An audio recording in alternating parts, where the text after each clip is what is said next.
وهو العزیز الحکیم، اور وہی زبردست حکمت والا ہے۔ هو الذی اخرج الذین کفروا، اسی اللہ نے نکالا ان کافروں کو، من اہل الکتاب، جو اہل کتاب میں سے تھے یہود، من دیارہم، اپنے گھروں سے، لأول الحشر، پہلے حشر میں۔ کس لیے فرمایا کہ پہلے مارکے میں مدینے سے نکالے گئے، اور دوسرا حکم یہ آیا کہ یہود اور نصارہ کو جزیرۃ العرب سے نکال دو۔ پہلے مدینے سے نکالے گئے، اول الحشر میں رسول اللہ نے اپنے سامنے ان کو مدینے سے نکالا، اور ثانی حشر حضرت عمر فاروق نے اس آیت پر عمل کیا کہ اگر جزیرۃ العرب کے حصے میں کہیں بھی کوئی یہودی یا عیسائی تھا، اس کو یوں کہہ کر نکالا کہ یہ زمین اللہ کی زمین ہے، مسلمان سلطنت میں، مکہ اور مدینہ میں اور اس کے آس پاس کے جتنے اطراف ہیں، اس میں کوئی یہودی، کوئی نصرانی داخل نہیں ہو سکتا۔ اور یہ حکم صرف رسول اللہ صلی اللہ علیہ وسلم کی ذات کے لیے نہیں تھا، آپ کی زندگی کے لیے نہیں تھا، بلکہ اس حکم پر سیدنا عمر فاروق نے عمل کیا، اور حشر ثانی ان کا یہ ہوا کہ جزیرۃ العرب سے یہودیوں کو نکالا گیا۔ نعرہ تکبیر! هو الذی اخرج الذین کفروا، کس نے ان کو نکالا تھا؟ هو الذی، اللہ ہی نے نکالا، اخرجا، نکالا الذین کفروا، ان کافروں کو، من اہل الکتاب، جو اہل کتاب میں سے تھے، من دیارہم، اپنے گھروں سے، اول الحشر، پہلے ہی مارکے میں، پہلے ہی اس لشکر سے، ما ظننتم ان یخرجوا، اللہ مومنوں سے مخاطب ہے کہ تمہیں گمان بھی نہیں تھا کیسے یہ نکلیں گے۔ صحابہ کرام گمان بھی نہیں کر سکتے تھے کہ یہود کیسے نکلیں گے، اور ان کے بارے میں کیا فرمایا؟ وَظَنُّوا أَنَّهُمْ مَانِعَتُهُمْ حُصُونُهُمْ مِنَ اللَّهِ، انہوں نے یہ گمان کیا ہوا تھا کہ ہمیں اپنا قلعہ بچا لے گا اللہ سے، قلعے کے اندر چلے جانا، قلعہ بند ہو جانا، ہاں، یا سیٹلائٹ سے یا آسمان سے یا راکٹوں سے کسی قوم کو محصور کر لینا۔ فرمایا کہ اللہ پاک کو یہ لوگ شکست دے سکتے ہیں، بولو ان چیزوں سے، ہاں، حصونہم، اپنے ان تدبیری کاموں سے جن میں قلعے ہیں، انہوں نے یہ گمان کیا، وظنوا، انہوں نے یہ گمان کیا، انہم مانعتہم من اللہ، مانعتہم حصونہم من اللہ، کہ اللہ تعالیٰ سے ہم ان قلعوں سے کس طرح سے نکل سکتے ہیں، یہ کبھی گمان نہیں کر سکتے تھے یہود۔ لیکن اللہ نے فرمایا فَآتَاهُمُ اللَّهُ مِنْ حَيْثُ لَمْ يَحْتَسِبُوا، جس چیز کا انہیں گمان نہیں تھا اللہ نے اسے آپ پکڑا۔ اور پھر وَقَذَفَ فِي قُلُوبِهِمُ الرُّعْبَ، فرمایا ہم نے ان کے دلوں میں مسلمانوں کا رعب بھی ڈال دیا۔ کن کے دلوں میں؟ زور سے کہنا۔ آج بھی نہتے مسلمانوں کا رعب، جو مسجدوں میں قرآن پڑھنے والے طالب علم ہیں، قرآن کا رعب سپر پاوروں کو ایسا ہے کہ ان کی نیند اڑی ہوئی ہے۔ کہو اللہ اکبر۔ مانی وقذف فی قلوبہم الرعب، ہمارے پاس کچھ نہیں، لیکن یہ بات ذہن نشین کر لیں کہ اللہ کا نام لینے والا جو اپنے آپ کو سمجھتا ہے میں کچھ بھی نہیں ہوں،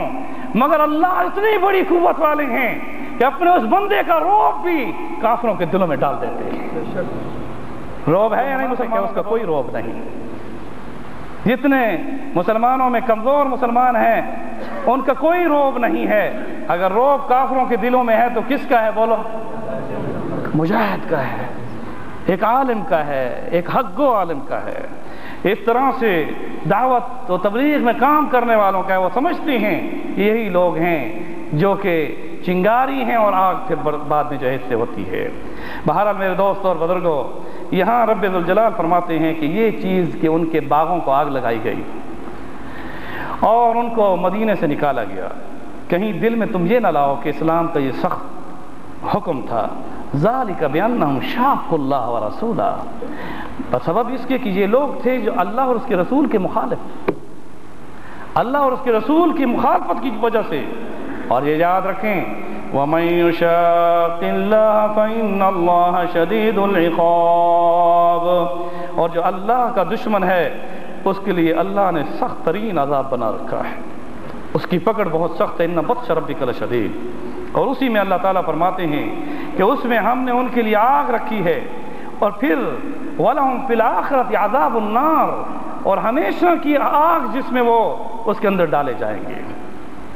اب یہاں یہ بات ذہن نشین کر لیں کہ سورۃ مجادلہ میں جو اس سے قبل سورت تھی جو میں نے گزشتہ بدھ کے دن آپ کے سامنے پیش کی، اس میں رب ذوالجلال نے یہ بات فرمائی کہ مسلمانوں میں سے کوئی مسلمان بھی کافروں کے ساتھ اور خاص طور پر یہود و نصارہ اور مشرکین کے ساتھ کبھی دوستی بولو الا یہ کہ وہ جو کہ مسلمانوں میں منافق ہوگا، جو منافق ہے وہ کافروں سے دوستی۔ اور یہاں پر اللہ رب العزت نے واضح بتا دیا کہ جو کافروں کے ساتھ دوستی رکھے گا وہ منافق ہے، اور جو کافر ہیں ان کے لیے میں نے نہ صرف عذاب دنیا میں رکھا ہے بلکہ جو بھی ان کا ساتھ دے گا ان کے ساتھ ہی، کافروں کے ساتھ ہی ان کو عذاب قیامت کے دن دوں گا۔ اب آئیے اللہ رب العزت نے اس میں مال غنیمت جو عطا فرمایا، تو اس مال غنیمت میں رسول اللہ صلی اللہ علیہ وسلم کو یہودیوں کی زمینیں، باغات، اس کے علاوہ ان کے مکانات، ان کے قلعے سارے کے سارے کس کو ملے؟ خمس میں رسول اللہ صلی اللہ علیہ وسلم کو ملے۔ اور اس میں رسول اکرم صلی اللہ علیہ وسلم کو جب اللہ نے یہ اعلان فرما دیا کہ اے نبی اب آپ کی مرضی پر ہے کہ یہ جو غنیمت ہے، یہ خمس ہے، آپ کے پاس ہے، اس میں آپ اپنے آپ کو، اپنے رشتہ داروں کو، یتیموں کو، اور اسی طرح مساکین کو، مسافروں کو، اور خاص طور پر ان لوگوں کو للفقراء المہاجرین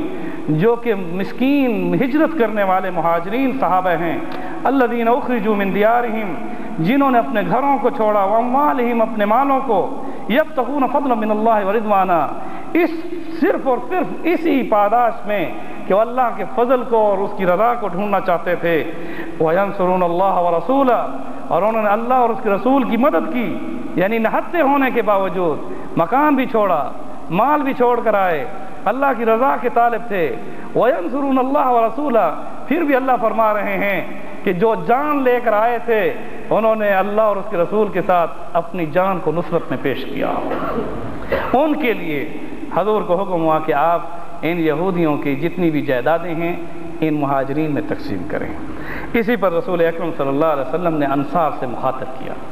انصار سے یہ کہا کہ میرے اللہ نے یہ فیصلہ کر دیا ہے کہ میں سارا مال غنیمت جو یہودیوں کا ہے وہ مہاجرین میں تقسیم کرنا چاہتا ہوں، آپ کی اس میں رائے کیا ہے؟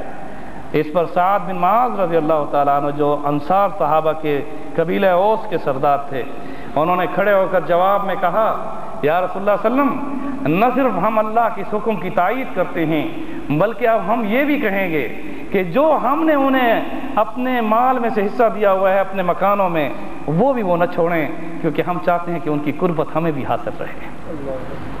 کیونکہ جب یہ مدینے میں آئے مہاجرین تو مواخات میں مہاجر اور انصار کے درمیان میں بھائی چارہ قائم کیا گیا۔ اس بھائی چارے میں بعض انصاری صحابہ کے اگر 2 گھر تھے تو ایک گھر کس کو دیا؟ مہاجر بھائی کو۔ اس طرح 2 بیویاں تھیں تو ایک کو طلاق دے کر کس کو دی؟ مہاجر بھائی کو۔ تو انہوں نے کہا ایسا نہ ہو کہ اب اتنی جائیداد جو یہودیوں کی تقسیم ہو جائے تو کہیں یہ ہمارے گھروں کو چھوڑ کر نہ چلے جائیں۔ اس پر رسول اللہ صلی اللہ علیہ وسلم نے اور زیادہ ان میں محبت دیکھ کر اللہ تعالیٰ سے پھر انصار کے بابت میں بھی سوال کیا کہ ان کے بارے میں اللہ آپ ان کے بارے میں بھی آیات نازل کریں، تو اللہ تعالیٰ نے فوراً ان کے بارے میں آیت نازل فرمائی وَالَّذِينَ تَبَوَّءُوا الدَّارَ وَالْإِيمَانَ، تحقیق وہ لوگ جو کہ ٹھکانہ ہے جن کا اس شہر میں الدار والایمان، جو دار ہجرت ہے اور دار الایمان ہے۔ مدینے کا نام یہاں 2 ناموں کے ساتھ، دار ہجرت اور دار الایمان۔ اسی پر اس آیت کی روشنی میں بعض علماء یہ کہتے ہیں کہ مکہ مکرمہ اگرچہ کائنات ارض میں سب سے افضل ترین شہر ہے اور اس میں بیت اللہ سب سے افضل ہے، لیکن ہجرت یا کسی جگہ سکونت اختیار کرنے کا اگر قرآن سے حکم ملتا ہے یا رسول اللہ صلی اللہ علیہ وسلم کی حدیث ملتی ہو کہ جس میں آپ نے فرمایا کہ جو شخص اپنے مرنے کی استطاعت رکھتا ہو کہ مدینے میں آ کر مرے، چاہے مشقت بھی اٹھانی پڑے مدینے میں آ کر مرے۔